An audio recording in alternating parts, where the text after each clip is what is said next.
یکم بادمجون، یه دونم بامیه.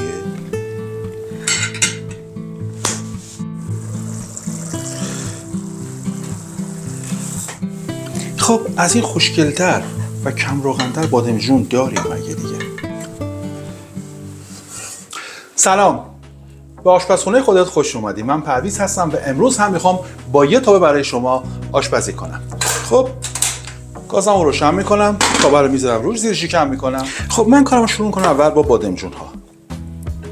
بادمجون ها رو خورد میکنم به شکل ورقه‌ای و بدون روغن میذارم داخل تابه.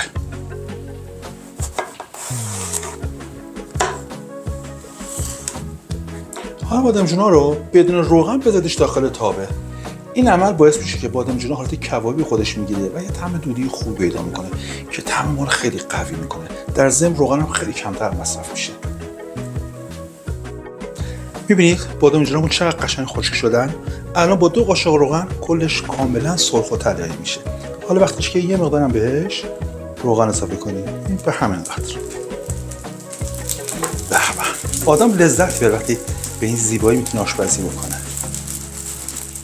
خب از این خوشگلتر و کم روغن‌تر بادمجون داریم مگه دیگه؟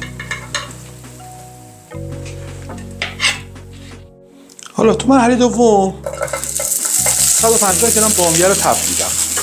یک کمشون نمک میریزم. حالا قشنگ با هم زیروشون میکنم تا کاملا تفت بخورم. خورشت بامیه رو خیلی توصیه میکنم برای خوردن، چون کسایی که مشکل قند دارن، مشکل روده سفت دارن و نمیتونن بیرون برن، این غذا براشون خیلی خوبه. خیلی غذای پرخاصیتی هستش. من بامیه هام رو وقتی که میخرم میشونم و یه تفت چند دقیقه میدم، بعد فریزش میکنم. بامیه تازه باشه که خیلی بهتره. همین مقدار تفتی که الان بهش دادیم براش کافیه. اینو جمع میکنم میذارمش کنار. آخر سر دوباره یه مقدار با آب خورش دوباره تفتش میدم. خب من میرم سراغ خلال خورد کردن پیاز هام. شما میتونید رنده هم بکنید، ولی ذائقه من با خلال خیلی اوکی تره.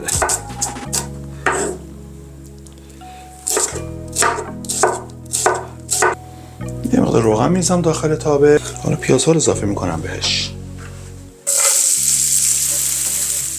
حالا حدود 150 گرم هم بهش گوشت اضافه میکنم.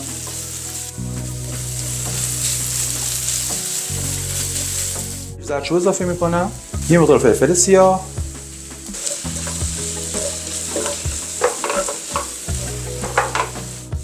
حالا دپم اضافه میکنم بهش.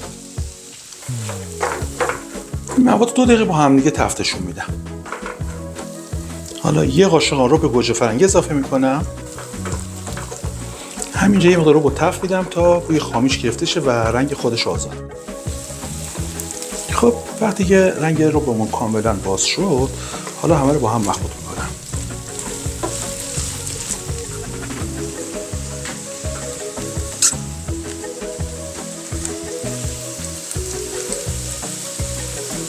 حالا اینقدر بهش آب اضافه میکنم، آب ولرم، تا بیاد روی خورشتمو بگیره.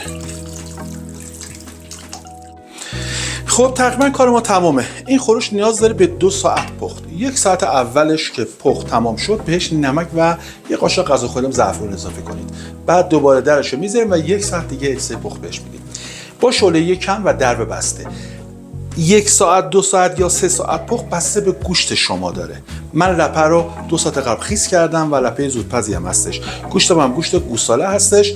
زودپزه، خیلی دیر نمیپزه. اگه گوشتون دیرپز بود 3 ساعت هم 4 ساعت هم شاید زمان ببره. پس میریم تا بپزه برگردیم.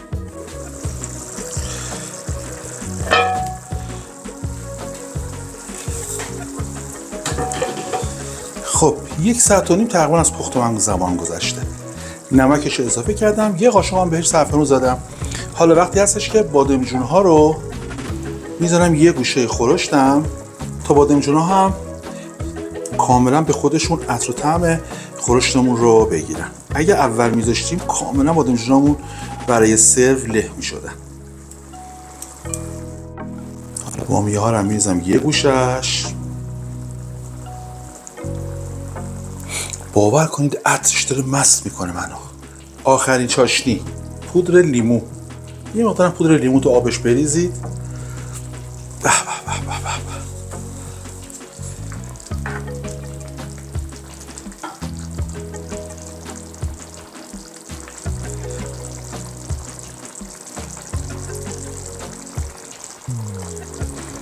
خورشت بامی از این جذاب‌تر و خوشمزه‌تر داریم مگه آخه؟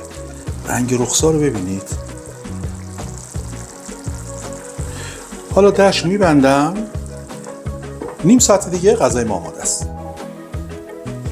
این هم خورشت ما بعد از 2 ساعت پختن. بادمجون‌های بسیار خوشمزه. آب خورشت به خودش رفته کاملا و نگم از طعمشون براتون. به به. این هم از بامیه ها. من میذارم یه گوشه که اگه کسی دوست نداشت بدونه باید از خورشش استفاده کنه. این هم از برنجش.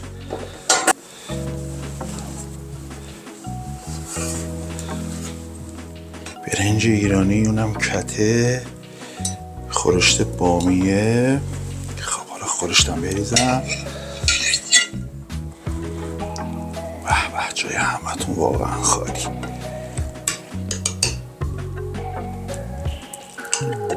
اینم از بامیه‌ش و اینم از بادمجونش. خب یک کم بادمجون، یه دونم بامیه با این مزه خورشت و به به. عطر گرد لیمو و بامیه و بادمجون و گوشت و لپه و پیاز و ادویه ها یه طعم هیجان‌انگیزی بهش داده که باورتون نمیشه اصلا. خدای من واقعا خیلی خوشمزه است. حالا سوای خاصیتش خیلی خوشمزه و خوشخوراک شده. این غذا رو درست بکنید مطمئن باش که همه عاشقش میشن. تا آموزش بعد دوستتون دارم. خداحافظ.